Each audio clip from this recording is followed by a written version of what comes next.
Сәлем достар, менің каналыма қош келіпсіздер. Лайк басып тіркеліп кетіңіздер. Бүгін біз сіздермен бір жасағаннан шығатын жұмсақ құймақ дайындайтын боламыз. Ол үшін сүтімізге жұмыртқаларымызды салып, жақсылап араластыратын боламыз. Егер де сіздің құймақтарыңыз дұрыс болмай жатса, онда сіздер мұздай сүтті пайдаланғандарыңыз дұрыс. Сонда сіздерде құймақтарыңыз бірден шығатын болады. Оның үстіне шекерімізді салып, тағы да жақсылап араластырамыз. Шекеріміз ерігенше араластыратын боламыз. Оның үстіне сұйық майымызды қосып, тағы да жақсылап біркелкі масса болғанша араластырамыз.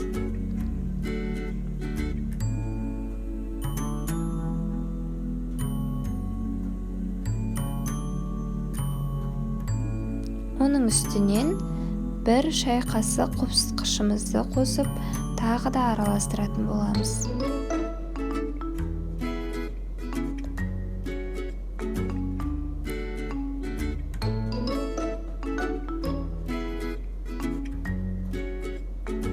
Електен өткізілген ұнымызды қосып, тағы да жақсылап іртіктері кеткенше араластырамыз.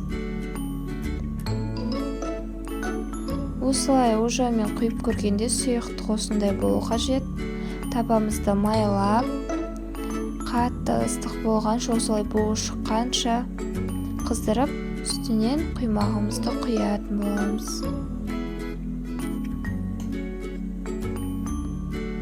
Осылай шанышқымен шетін айналдырып шығамын. Сосын майлықтың үстіне осылай төңкеріп аламын да, екінші бетін қайтадан төңкеремін. Сонда құймақ сіздерде әдемі шығатын болады. Екінші беті бірінші бетіне қарағанда өте тез піседі. Осылай құймақтарыңызды әсемдесеңіздер болады. Балаларға осылай әсемдеп берсеңіздер болады.